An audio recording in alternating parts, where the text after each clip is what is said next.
The blue-green planet of Thesa turned slowly in the light of its twin suns. On the surface, the Colliery people went about their daily lives without knowing that everything was about to change.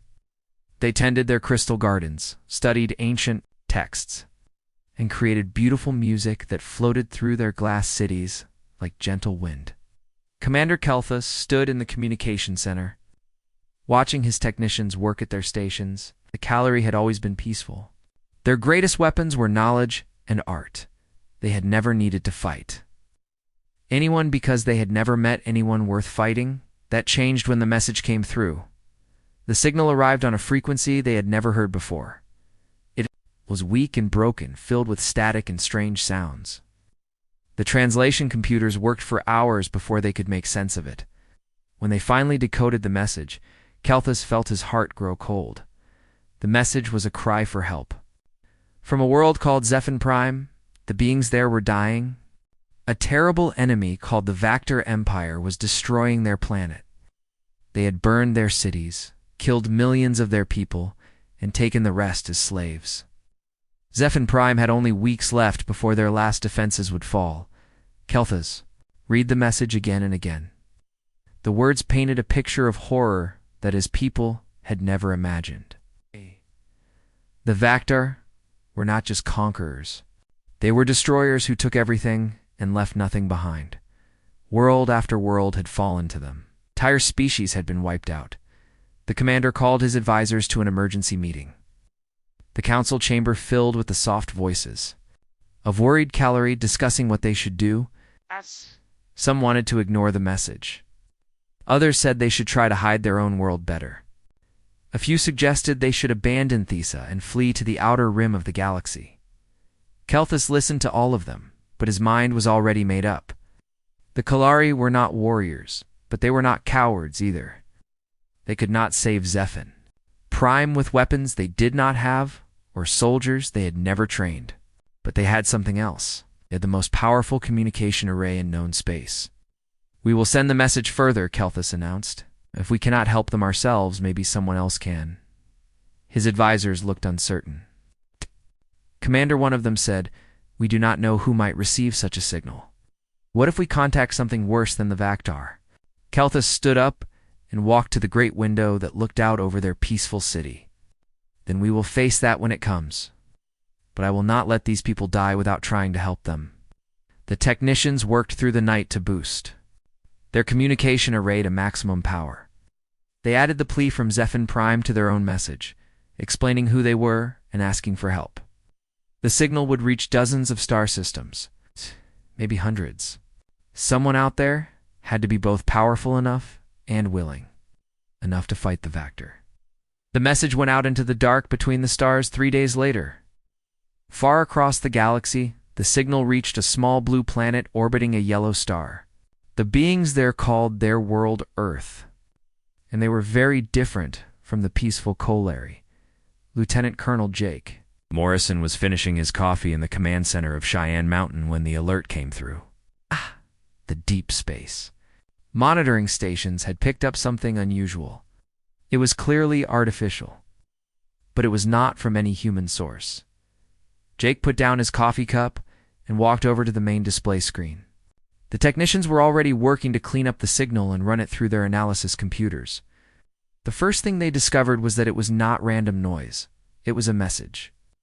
The second thing they discovered was that it was not human, sir, one of the technicians called out. "The computer says this is some kind of language. Multiple languages, actually. It's going to take time to decode." Jake nodded. "How much time? Several hours? Maybe more?"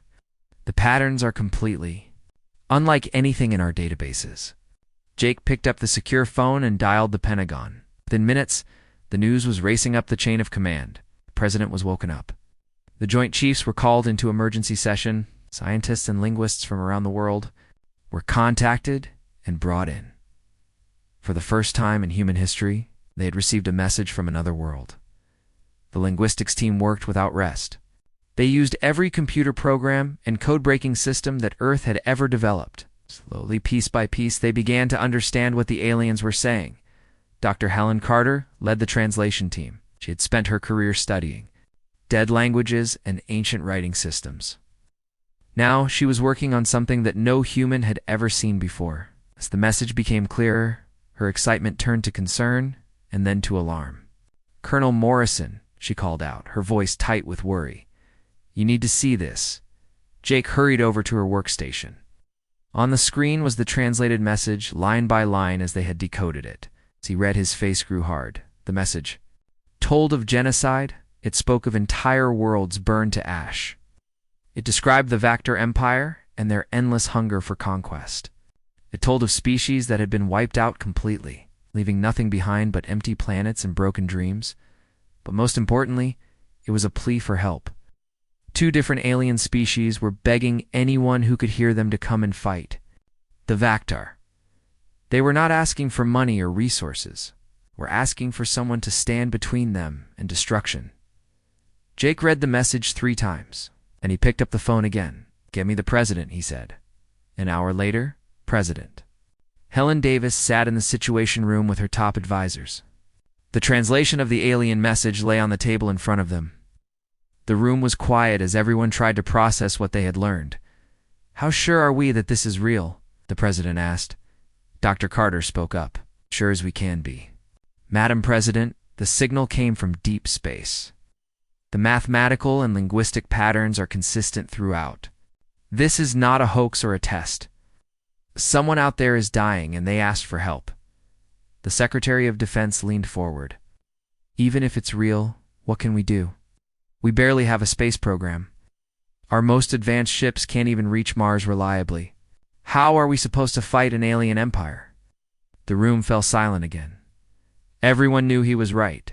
Humanity had nuclear weapons and jet fighters and aircraft carriers, but they had never fought a war in space.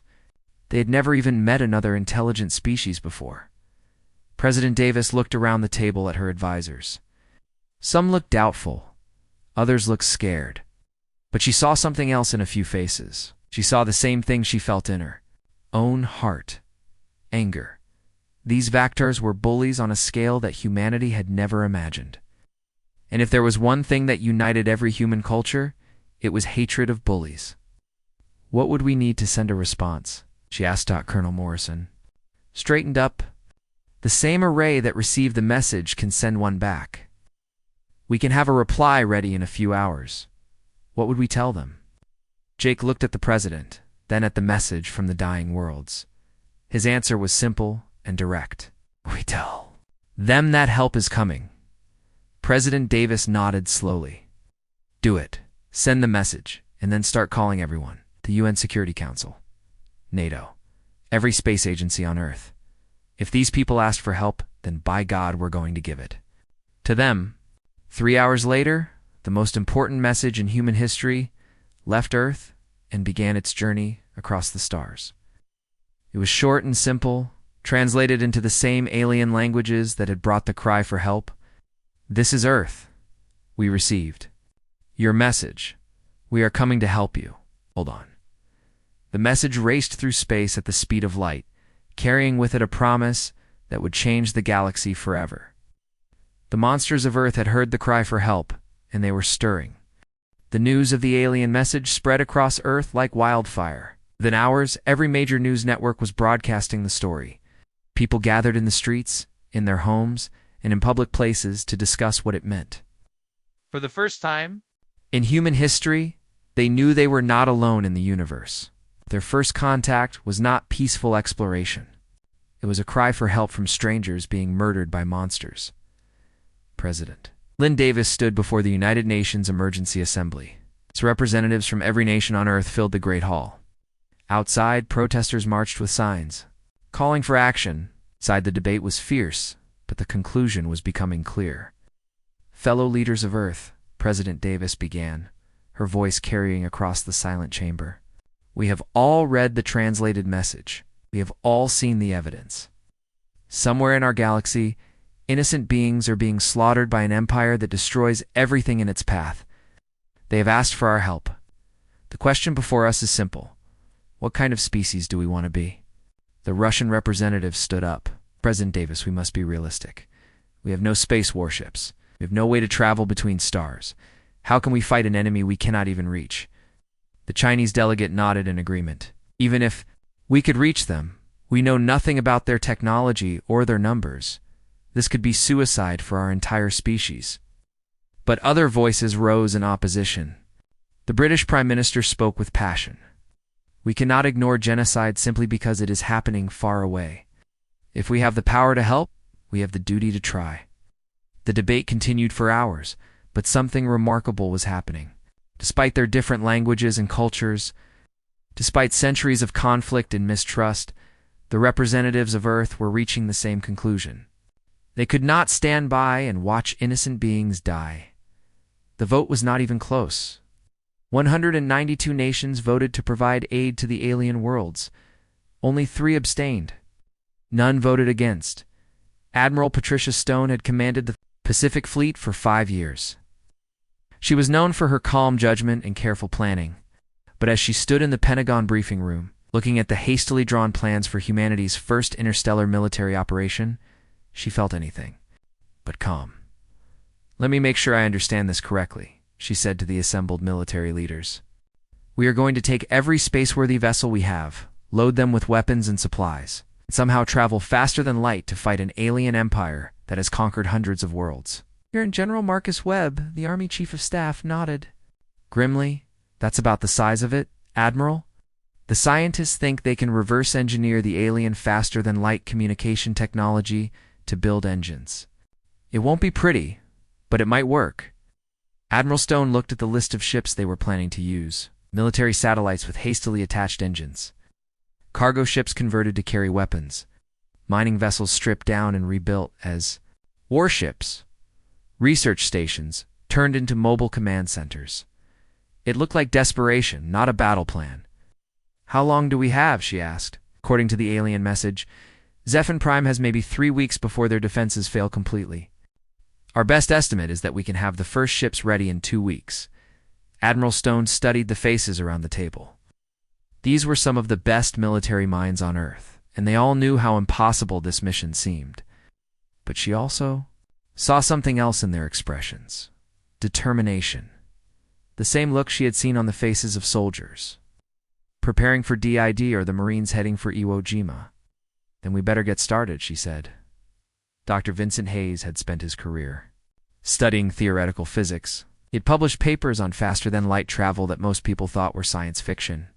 Now he was standing in a hangar at Area 51, watching technicians install alien-inspired engines into a converted space shuttle. "The good news," he explained to Admiral Stone, "is that the physics work. We can build engines that will get us there. The bad news is that we're basically guessing about everything else."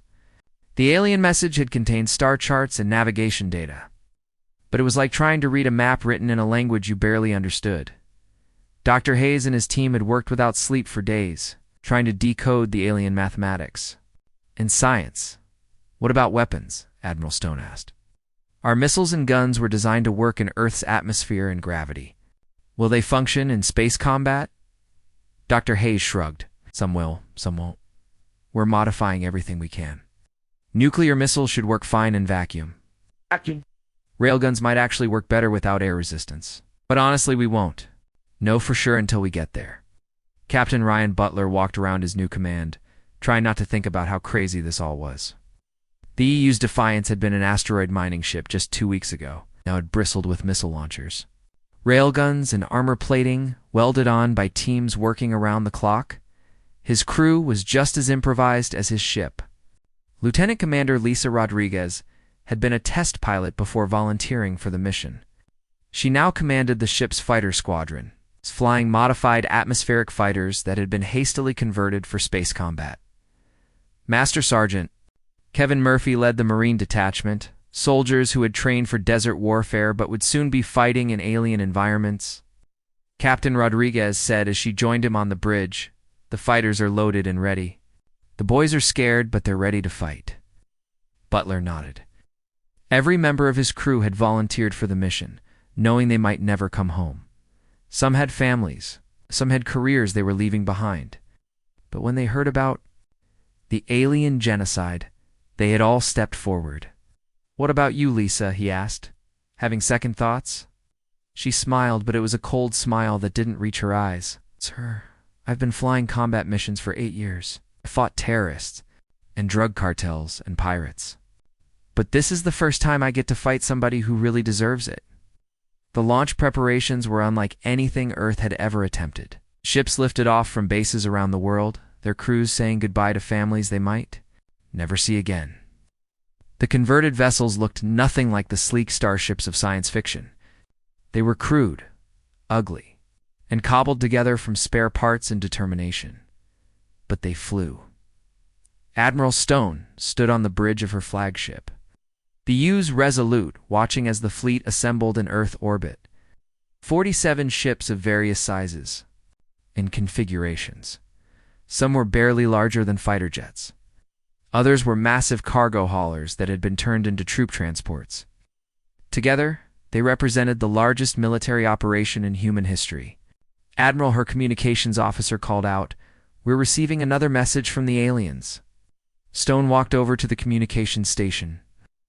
The message was short and filled with static, but they could understand it clearly enough. To Earth. Ships, this is Commander Kelthus of the Colliery Defense Force. Zephon Prime's defenses are failing faster than expected. The Vactar have broken through their outer system. We estimate less than 1 week before the planet falls. Please hurry. Admiral. Stone looked around her bridge at the faces of her crew. They were scared, but they were ready. She picked up the microphone that connected her to every ship in the fleet. All ships, this is Admiral Stone. We have our orders, and we have our destination. Beings we're going to help don't know us, but they trust us to come. They're counting on us to be better than the monsters who are hunting them. I know our ships look rough, and our crews are untested, but we have something the enemy doesn't expect. We have something to fight for. She paused, looking out at the fleet of improvised warships. Humanity has never backed down from a fight when innocent people needed help. We're not going to start now. All ships prepare for faster-than-light jump. We're going to war. The engines of 47 Earth ships began to glow with alien fire. Space around them twisted and bent as the experimental faster-than-light drives activated. One by one, the ships disappeared from Earth's solar system. Heading into the dark between stars behind them, they left a planet united for the first time in its history. Ahead of them waited an enemy that had never lost a war. But the monsters of Earth were coming, and they were bringing everything they had. The human fleet dropped out of faster-than-light travel at the edge of the Thesa system. Admiral Stone stood on the bridge of the UES Resolute, staring at the tactical display in disbelief. The situation was worse than they had expected. 3 massive Vactar warships hung in orbit around the blue-green planet below. Each one was twice the size of Earth's largest converted cargo hauler. Smaller enemy ships swarmed around them like angry insects. On the planet's surface, fires burned. In the crystal cities of the Kalari people, Admiral, her tactical officer, reported, "I'm counting over 60 enemy vessels. Their ships are bigger and better armed than ours." Stone nodded grimly. The Earth fleet looked pathetic next to the sleek alien warships. But she had not come this far to turn back now. All ships, this is Admiral Stone. The enemy is right where we expected them to be. Remember your training. Stay close to your squadron leaders. Watch each other's backs. Show these aliens what happens when they pick on someone who can't fight back. The communication officer spoke up. "Admiral, we're receiving a transmission from the planet. It's the Kalari commander." Kalari Kelthus appeared on the main screen. His blue-scaled face showed surprise and confusion as he looked at the crude human ships. "Earth vessels," he said in halting English, "we are grateful you have come. But there are so many enemy ships. Your fleet is small. Perhaps you should retreat and call for more help." Admiral Stone smiled coldly. "Commander, we appreciate the concern. But we didn't come all this way to run from a fight. Just point us toward the bad guys and get your people to safety." Before Kelthus could respond, the Vactar fleet began moving toward the humans. The enemy ships were sleek and deadly-looking, covered in spikes and weapon ports. They moved with the confidence of predators who had never faced real resistance. Captain Ryan Butler watched the enemy approach from the bridge of the UES Defiance. His converted mining ship looked like junk next to the beautiful Vactar vessels. But Butler had learned something important during his years in the military. Pretty ships don't win battles. Determined crews do. All weapons, target the lead ship, he ordered. Let's show them what Earth can do. The first exchange of fire lit up the darkness of space. The Vactor energy weapons struck the human ships with beams of searing light. But the crude armor welded onto the Earth vessels held better than anyone expected. The human response was immediate and brutal. Nuclear missiles streaked toward the enemy ships. Railguns fired metal slugs at incredible speeds. The Vactor had sophisticated shields and point defense systems, but they had never faced weapons like these before. The missiles exploded in brilliant flashes.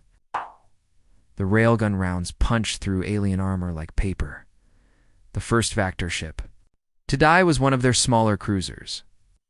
Captain Lisa Rodriguez led her fighter squadron in a desperate attack against its engines. The alien ship's defensive fire cut down half her fighters, but Rodriguez pressed on. She aimed her damaged fighter directly at the enemy ship's reactor and did not pull away. The explosion could be seen from the planet's surface. General Marcus Webb had been preparing for ground combat from the moment the fleet left Earth. Now, he stood in the cramped troop bay of a converted cargo ship, watching the space battle through a small porthole. His Marines were veterans of conflicts around Earth, but none of them had ever fought aliens before. "Listen up," he told his troops, over the intercom. "Intel says the Vactor ground forces are bigger and stronger than humans. They have better armor and energy weapons. But they've spent the last century fighting people who surrender when things get tough. They've never fought Marines." The ship shuddered as enemy fire struck its hull, but the pilot kept them on course toward the planet's surface. Webb could see the landing zones ahead, areas where Vactor troops were herding captured, Clary civilians toward transport ships. "Remember," Webb continued, "we're not here to capture territory or take prisoners. We're here to save innocent people and kill the bastards who are hurting them. Any questions?" The Marines were quiet for a moment. Then Sergeant Kevin Murphy spoke up from the back of the compartment. "Sir, what if we run out of ammunition?" Webb smiled grimly. "Then we use our knives. And if we break our knives, we use rocks. And if we run out of rocks, we use our bare hands. These aliens picked the wrong species to mess with. The first human troops to land on an alien world did so under heavy fire. Vactor soldiers were tall and reptilian, covered in natural armor, and carrying weapons that fired bolts of energy. They had been expecting frightened refugees fleeing from orbit. Instead, they found themselves facing human Marines who had jumped from their ships while they were still moving. Master Sergeant Tony Martinez hit the ground running. His squad scattered for cover as enemy fire lit up the landing zone. Vactor Were good soldiers, but they fought like every other military force in the galaxy. They took defensive positions and waited for support. The humans fought differently. Martinez didn't wait for backup or air support. He didn't try to establish a secure perimeter.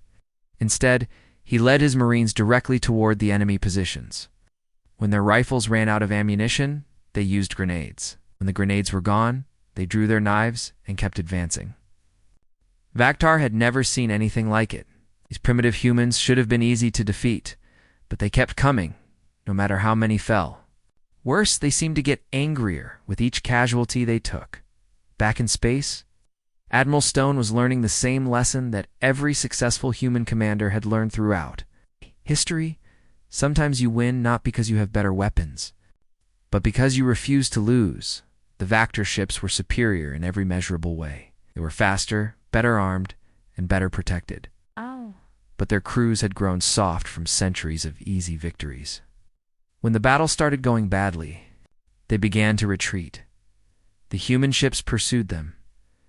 Captain Butler pushed his converted mining ship far past its safety limits. The engines overheated, and the hull groaned under the strain. But the UES Defiance stayed with the fleeing Vactor cruiser. When his weapons ran out of ammunition, Butler did something that shocked both his crew and the enemy. He rammed his ship into the alien vessel. The collision destroyed both ships, but Butler and most of his crew survived in their escape pods. The Vactor ship broke apart and died in space, taking its crew with it. On the planet below, the ground battle was turning into a rout. The Vacta soldiers were individually superior to the humans, but they could not match the Marines' sheer determination. Every time the aliens established a defensive line, the humans found a way to break through it. Colonel Billy Thompson led a special forces team to the largest Vactar camp, where thousands of Kaleri civilians were being held prisoner. The camp was heavily defended and surrounded by energy barriers that could stop conventional weapons. Thompson studied the defenses for exactly 3 minutes. Then he ordered his men to load their remaining explosives onto a captured alien transport vehicle. They aimed it at the main gate and detonated everything at once. The explosion tore a hole in the camp's defenses. Thompson's team poured through the gap, killing every Vactar guard they could find. But when they reached the prisoners, Thompson called for his medics instead of more weapons. The Kaleri civilians were in terrible condition. Many were injured or sick. All of them were terrified. But when they saw the human soldiers cutting their chains and tending their wounds, something changed in their large, dark eyes. Hope returned. Commander Kelthus watched the battle from his command center, unable to believe what he was seeing. The humans had arrived with an inferior fleet and somehow driven off an enemy that had conquered dozens of worlds. There, ground troops had broken defensive positions that should have been impossible to assault. But more importantly, they had done all of this for strangers. They had traveled across the galaxy to fight for people they had never met. Many of them had died in the process. They had not asked for anything in return. As the last Vactor ships fled the system, Admiral Stone's damaged fleet regrouped in orbit. The cost had been heavy. 12 human ships had been destroyed. Hundreds of Marines and sailors would never see Earth again. But Thesa was free. Stone opened a communication channel to the planet. Commander Kelthus appeared on her screen again, but this time his expression was different. There was wonder in his eyes, and something that might have been fear. "Admiral Stone," he said softly, "we cannot thank you enough for what you have done. But I must ask, what do you want from us in return?" Stone looked tired. The battle had aged her years in just a few hours, but her voice was steady when she replied. "We don't want anything, Commander. You asked for help and we gave it. That's what neighbors do." She paused, looking down at the planet where human soldiers were still rescuing alien civilians. "But there's something you should know. This Vactor Empire has been destroying innocent worlds for too long. We're not going home until we finish the job. Do you have star charts showing us where they'll strike next?" Kelthus stared at her for a long moment. Then he began to understand what these humans really were. They were not just soldiers or rescue workers. They were something the galaxy had never seen before. They were crusaders. "Yes," he said quietly. "We have the charts. But Admiral, there are hundreds of Vactar worlds." Word traveled fast through the Vactar Empire. The impossible had happened. A small fleet of primitive ships had defeated their forces at Thesa. Worse, the aliens who called themselves humans were not stopping there. They were hunting. Admiral Stone's fleet had grown since the first battle. Ships arrived from Earth carrying fresh troops and supplies. But more importantly, the freed worlds were sending their own vessels to join the fight. Kalari scientists worked alongside human engineers to improve their weapons. Former Vactor slaves volunteered to serve as guides and translators, Captain. Nicole Carter stood in the briefing room of her ship, the UES Justice, looking at intelligence reports that made her blood boil. The Vactar had not just conquered worlds. They had turned conquest into an art form of cruelty. The planet Xerion 7 was a research world, she told her officers. The beings there were peaceful scientists who studied plant life. When the Vactor took over, they turned the research facilities into torture chambers. They've been experimenting on the survivors for 3 years. Her executive officer, Commander Danny Foster, studied the photos with disgust. "How many prisoners are we talking about, Captain?" "Intelligence estimates around 50,000. All of them scientists, teachers, and their families. The Vactar have been using them to test biological weapons." Carter's Marine commander, Major Susan Miller, slammed her fist on the table. Sick bastards. When do we hit them? Carter looked at the tactical display showing Xerion 7. The planet was heavily defended. 3 orbital fortresses surrounded it, each one bigger than anything humanity had ever built. The surface was covered with research facilities that had been turned into prisons. General Webb is planning a coordinated assault, Carter said. Going fast and hard. No negotiations, no warnings. We hit every facility at the same time and kill every Vactar we find. The attack on Xerion 7 began with the largest space battle since Thesa.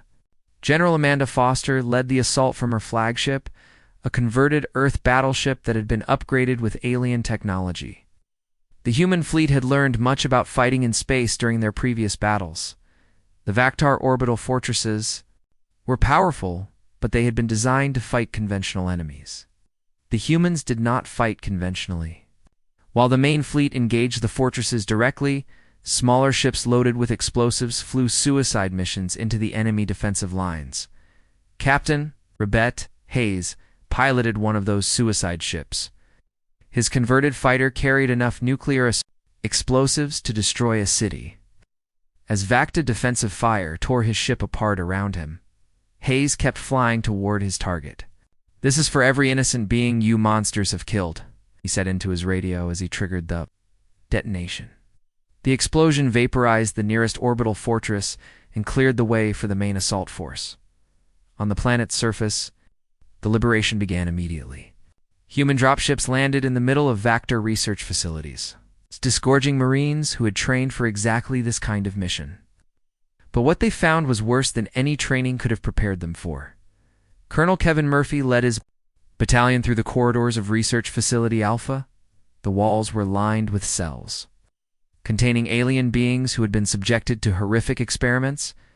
Some had been infected with diseases, others had been operated on without anesthesia. Many were barely alive. "Medics, get these people out of here," Murphy ordered. "Marines, find the Vactar responsible for this and kill them all." The fighting was vicious and personal. The human Marines had seen combat before, but this was different. This was not about territory or politics. This was about stopping monsters who tortured innocent people for fun. Sergeant Tony Martinez kicked down the door to the facility's main laboratory. Inside, he found 3 Vactar scientists standing over an operating table where a young alien child lay dying from their experiments. Martinez did not give them a chance to surrender. The liberation of Xerion 7 took 18 hours. When it was over, every Vactar on the planet was dead. The human forces had taken few prisoners and shown no mercy. The freed aliens watched in amazement as human medics worked to save lives that the Vactar had considered worthless. Dr. Vincent? Hayes had joined the fleet as a scientific advisor, but at Xerion 7 he worked as a field medic. He knelt beside a dying alien child, using human medical supplies to treat injuries that the Vactar had inflicted for research purposes. "Will the little one live?" asked the child's mother, speaking through a translator device. Hayes looked up. From his work, the child was badly injured, but human medicine was more advanced than what the Vactar had used. "Yes," he said quietly, "she will live, and she will never have to fear them again."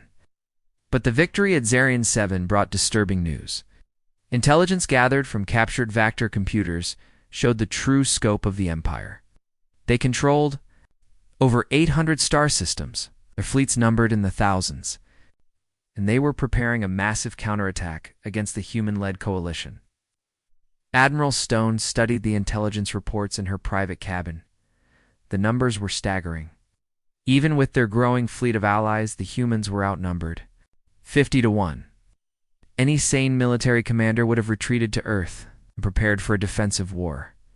Stone was not feeling particularly sane. "Communications," she said into her intercom. "Get me a secure channel to Earth Command." The conversation with Earth's military leadership was brief and direct. Stone explained the situation and made her request. When she was finished, there was a long silence on the other end of the transmission. Finally, General Marcus Webb spoke from his position on Earth.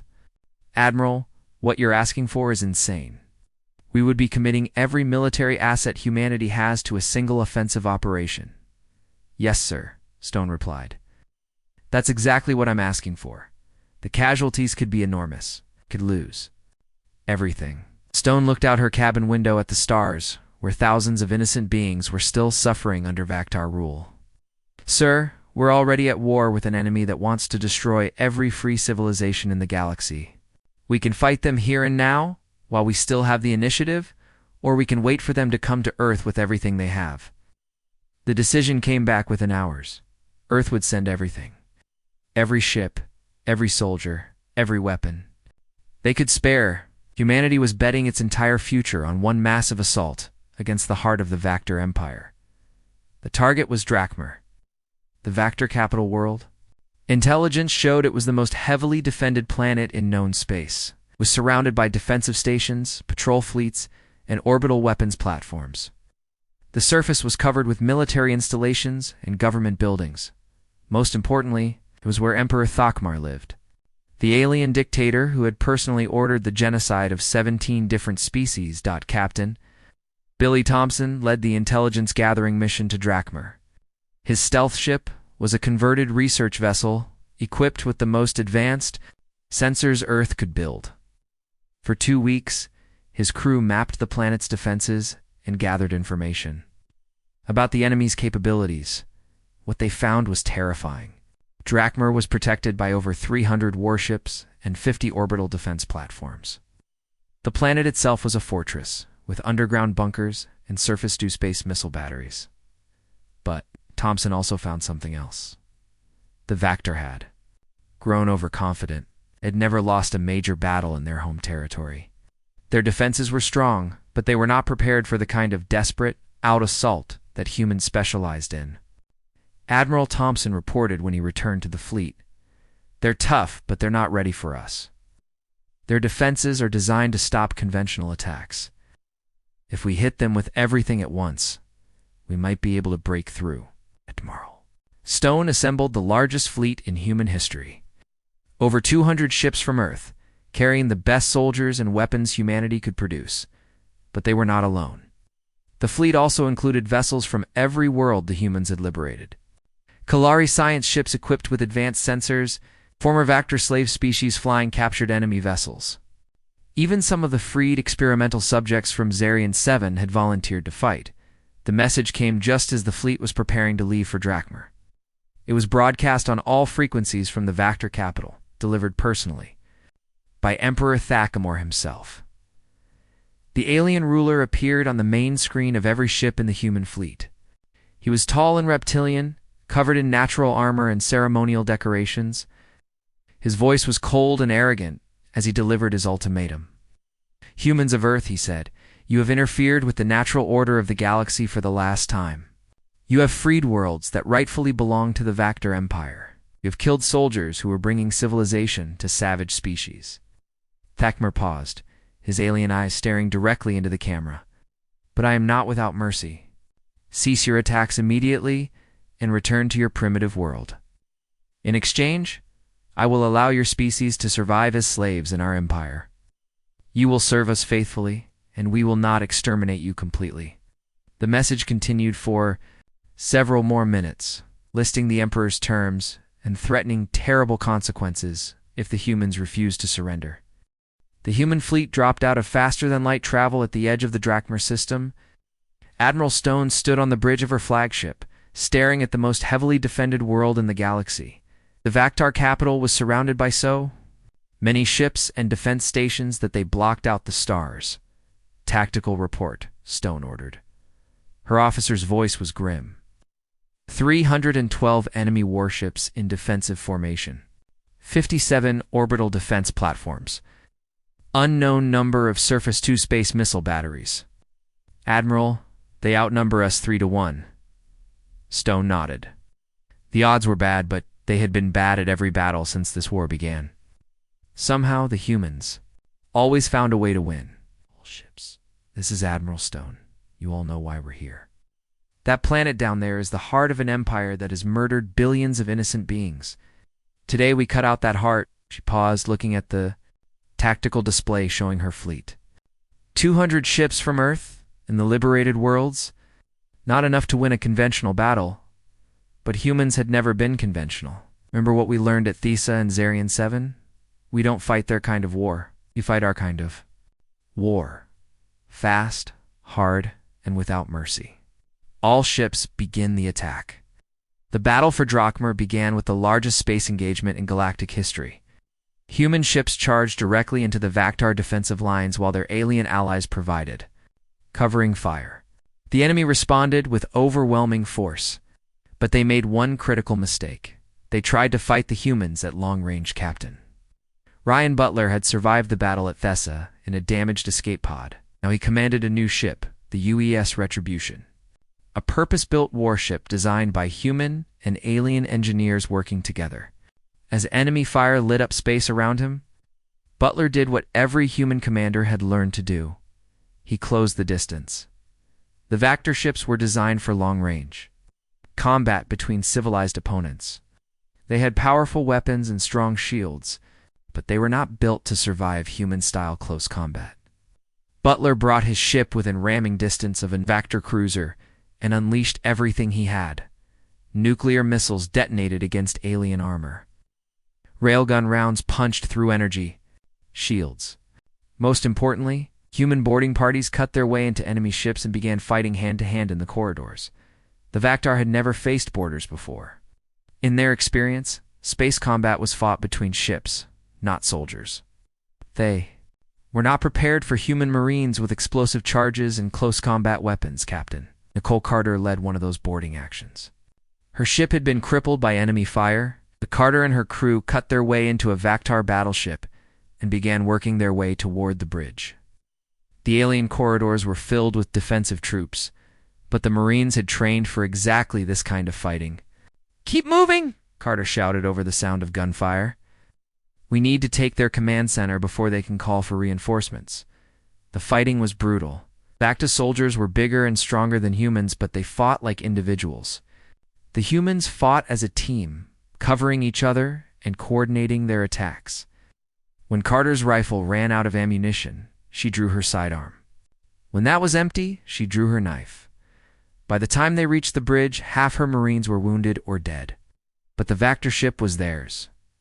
General Marcus Webb commanded the ground assault on Drachma itself, while the space battle raged. Overhead, his troops landed on the planet's surface in the middle of the most heavily defended city in the galaxy. The capital was a fortress, with every building designed to resist attack. But the humans did not attack the buildings.